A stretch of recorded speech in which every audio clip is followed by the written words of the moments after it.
Magandang umaga po, muli ang inyong lingkod, si Chef Roy. May babasahin po ako sa umagang ito para po sa inyo. Timoteo, unang Timoteo po, 2:4. Ang sabi po dito, ibig niyang ang lahat ng tao ay maligtas at makaalam ng katotohanan ito. Yun po ang sabi doon sa unang Timoteo 2:4 po. Yung pong Bible po ay pinasulat po ng Diyos po yan. Utos ng Diyos na isulat mga apostol. Sabi po nila tao daw ang sumulat ng Bible. Ano pa maganda? Kung anghel ang sumulat, hindi natin maintindihan. Sa pilosopo po, hindi pwede robot, hindi pwede hayop. Tao talaga ang sumulat ng Bible. Tao ang inutusan ng Diyos. Dahil tayo rin tao kasi ang babasa. Ganun po yung sabi nila na rebulto, tao rin ang gumawa. Yung Bible, tao rin. Yung rebulto, ano po yun, labag sa Diyos yan. Tao ang gumawa, tao rin yung nagpasya na gawa ng rebulto.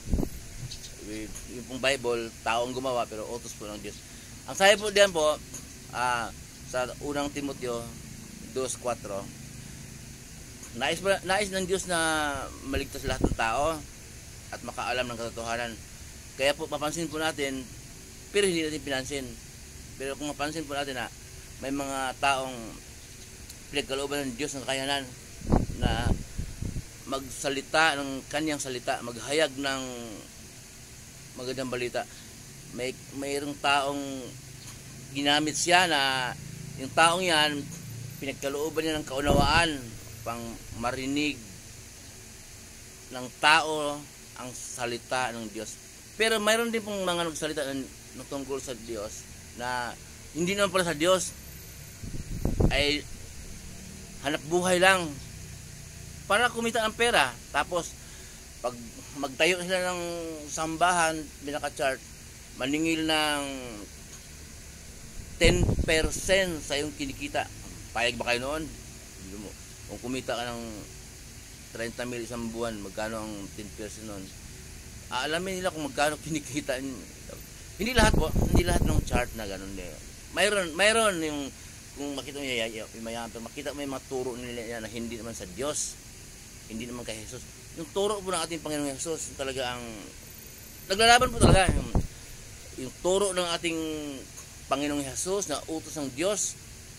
Sabi ni Jesus, ang aking sinasalita ay hindi mula sa akin, kundi mula sa nagsugo sa akin.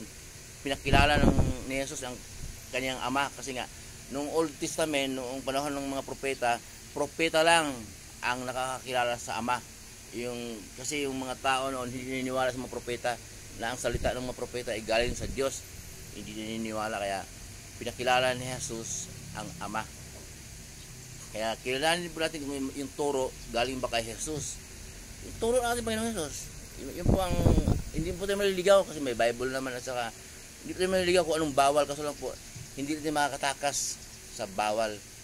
Gaya po ng mga bisyo, ang sarap pong magbisyo kaya hindi tayo makatakas. Yung pagsamba sa mga rebulto, hindi tayo makatakas kasi po naalala po natin ang mga magulang natin sa mga ninuno, lula na sila man sumasamba na sa rebulto at yung ang ating sinusunod. Namanan ko yan, mahal na mahal ko sila, naalala ko sila, kaya hindi tayo makakatakas. Saka noon pa man narinig natin na yung mga pare mataas na pinag-aralan, yun ang ating pininiwalaan.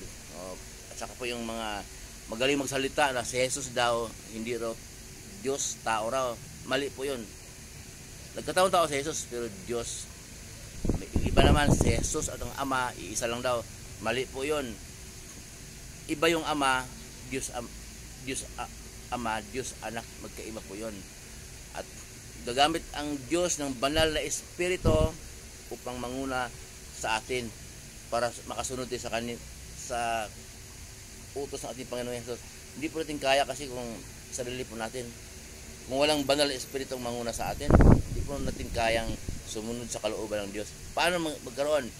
ihiling po sa Diyos na pagkalooban natin ng banal na espiritu upang maunawaan natin ang mga kanyang salita.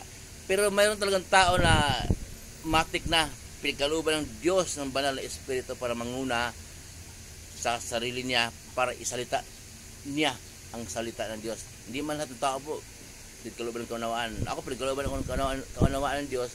Kaya talagang nagpo-post ako ng video. Malayo kasi yung mga pinsan ko, mga kaibigan ko, mag-anak ko sa Cebu, mga ka-apelyido ko, mga kapatid ko, mga anak ko, nasa at saka yung mga kaibigan, kahit hindi ko mag-anak, basta nanood ng video ito, nasa inyo na po yun kung tatanggapin nyo, nasa inyo na po yun kung pansinin nyo ang salita ng Diyos na sinasabi ko. Muli po ngayong lingkod si Chief Roy. Ngayon po araw ng linggo,